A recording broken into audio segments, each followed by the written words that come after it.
Runner.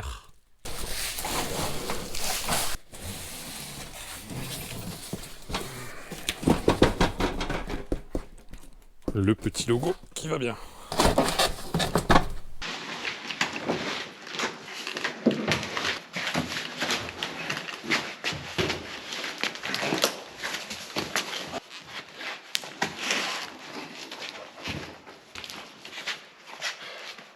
C'est utile d'avoir des amis.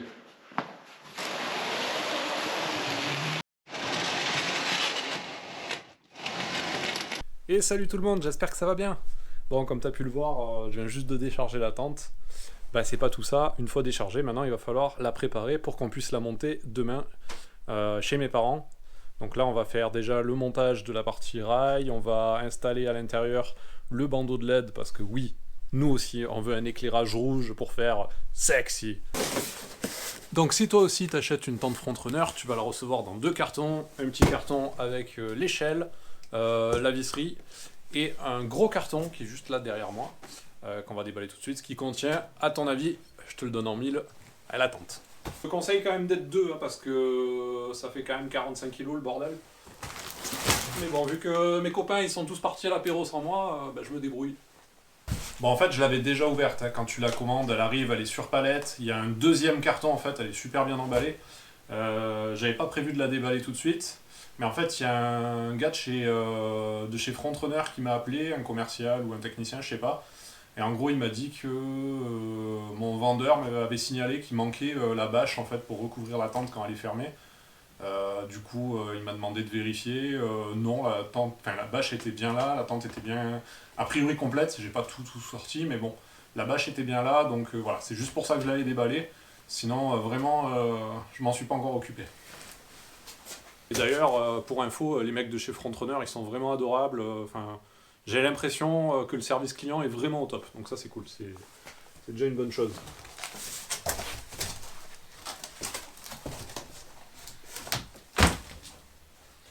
Bah voilà, la bestiole. Donc ça c'est le dessous. Tu le vois parce qu'il y a les trous là pour installer les rails.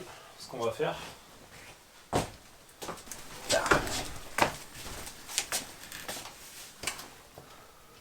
Un petit plastique à enlever. Ça on verra après. Bon, en fait ça va, c'est pas si lourd à manipuler. Ça se fait plutôt bien. Je sais pas toi, mais moi j'ai une grande passion, c'est d'enlever les plastiques. Ça c'est un truc, ça me fait kiffer. T'en as qui les laissent. Des mecs ils achètent une cuisine à 20 000 balles, trop belle, et ils laissent les plastiques pendant des années, c'est dégueulasse. Faut pas faire ça, faut en profiter. Bah je trouve que pour le prix ça a l'air pas trop mal foutu quand même. Parce que bon, t'as beau dire, oui c'est de l'entrée de gamme. Enfin, ça vaut quand même 1200 balles, on va dire, avec la livraison, qui même pour un peu plus. Mais oui, pour une tente de toit, ça reste de l'entrée de gamme. Faut savoir que si tu commences à taper chez iCamper ou James Baroud ou chez Bati, tu vas plutôt être sur des montants à 4-5 000 balles. Personnellement, moi je pars de temps en temps les week-ends, je pars peut-être 1 ou 2 semaines complètes à l'année, tu vois. J'avais pas envie de mettre 5000 balles dans une tente. Perso, je trouve ça beaucoup trop cher, j'ai pas les moyens de faire ça. Ça te fait un paquet de nuits d'hôtel quand même, hein, si tu comptes. Déjà 1200 balles, c'est quand même un budget correct. Enfin, c'est quand même un beau budget pour moi. Et je pense que ça sera suffisant, tu vois. On sera quand même beaucoup plus confort que dans la tente au sol. L'avantage, c'est que c'est déployé en 3 minutes, donc ça c'est cool. Tu dors bien. En Australie, j'en avais une sur mon 4x4, je dormais super bien dedans. Voilà, j'ai envie de retrouver ce côté-là, mais voilà, comme je te le disais, j'avais pas une fortune à claquer non plus. Puis, tu vois, par exemple, les James Baroud, c'est top. Enfin, oui, c'est sûr, la qualité, c'est top et tout ça. Mais t'as vu la taille du bordel, t'imagines ça sur un Duster? Il y en a qui le font. Mais je trouve ça affreux, en fait. C'est beaucoup trop gros par rapport au véhicule. Donc, si t'as un gros Patrol, un gros Land Cruiser, un truc comme ça, oui, c'est le top. Sur un Duster, perso, je trouve ça pas joli. Voilà, et c'est que mon avis.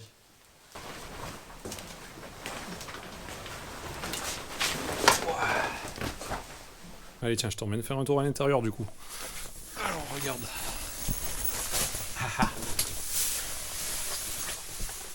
Ah, mais ouais, ça va être chouette, ça. Ouais, ça résonne, ça fait de l'écho, c'est marrant. Donc là, tu as le matelas qui est plié. Si tu cherches tout ce qui est notice et visserie, c'est sous le matelas.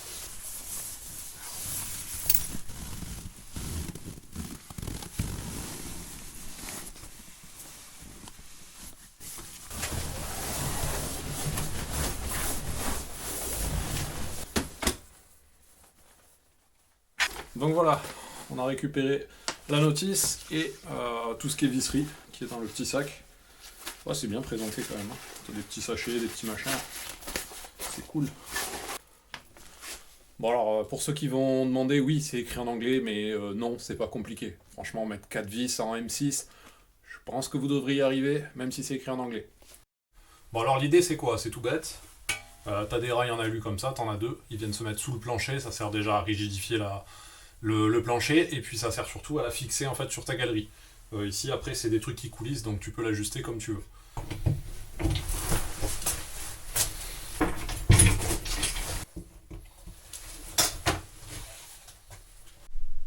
Regarde-moi ça si on pète bien là-dedans. Ah, c'est pas mal, hein. Il y a de la place en fait.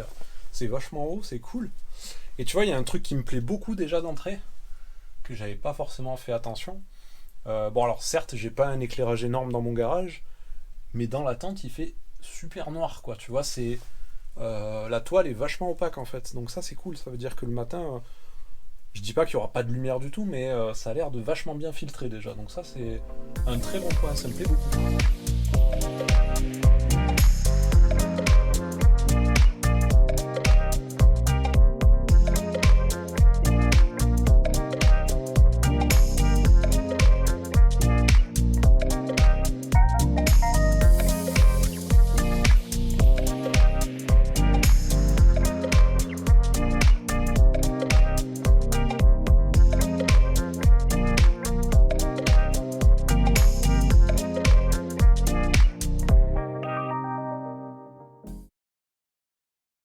Bon, dans la série des trucs bizarres, j'ai quand même un truc là. Si tu regardes le plan, ils disent bien de mettre des espèces de rondelles plastiques entre les fixations qui sont sur la tente et l'échelle. Sauf que quand tu regardes sur le dessin et quand tu regardes dans la réalité, en fait c'est impossible qu'elles passent les rondelles plastiques, tu vois. Tu vois, allez, peut-être je peux en mettre une, mais les deux certainement pas. Et même une, je suis même pas sûr de la passer. Il y a très peu de jeu en fait. Et pourtant c'est bien comme ça. J'ai regardé 10 fois le plan. Je vais pas les mettre.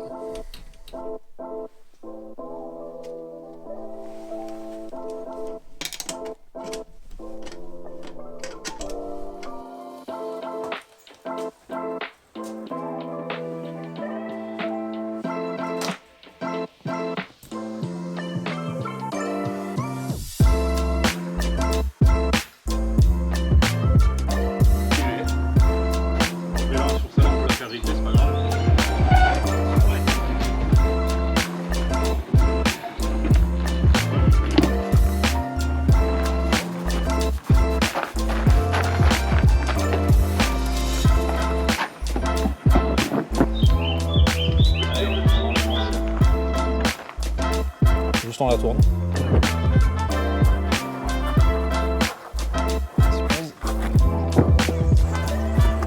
Vas-y, viens vers moi.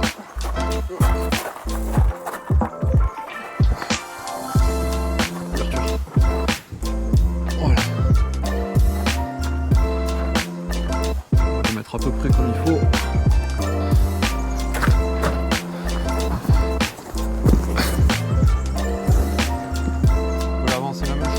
Ici ça libère le max de place, tu vois. Il y a des trucs avec des glissières là, qui mettent dessous. Ouais, on essaie de la soulever si on peut. Après on la réajustera bien avant de serrer. Là c'est bon. Ah mais je passe par devant les autres. Voilà, ça y est, c'est fixé, c'est vissé. Donc pense, si jamais tu fais une galerie un peu comme moi, à laisser suffisamment d'espace pour pouvoir passer ta main pour aller visser, tu vois, c'est pas... Il y a besoin quand même de passer une clé plate, donc il faut quand même pouvoir circuler un minimum.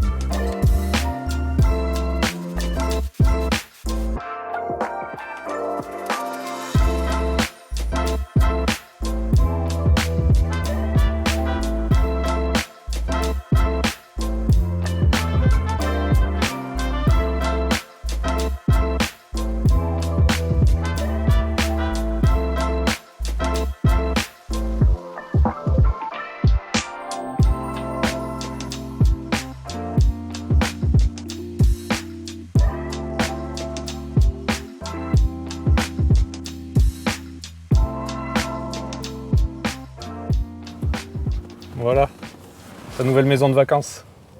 C'est mieux que la précédente, hein. C'est plus classe.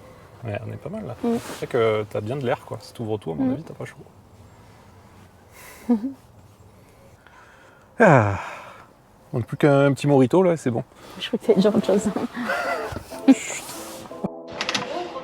On a bien joué en repli maintenant. Donne, je récupère.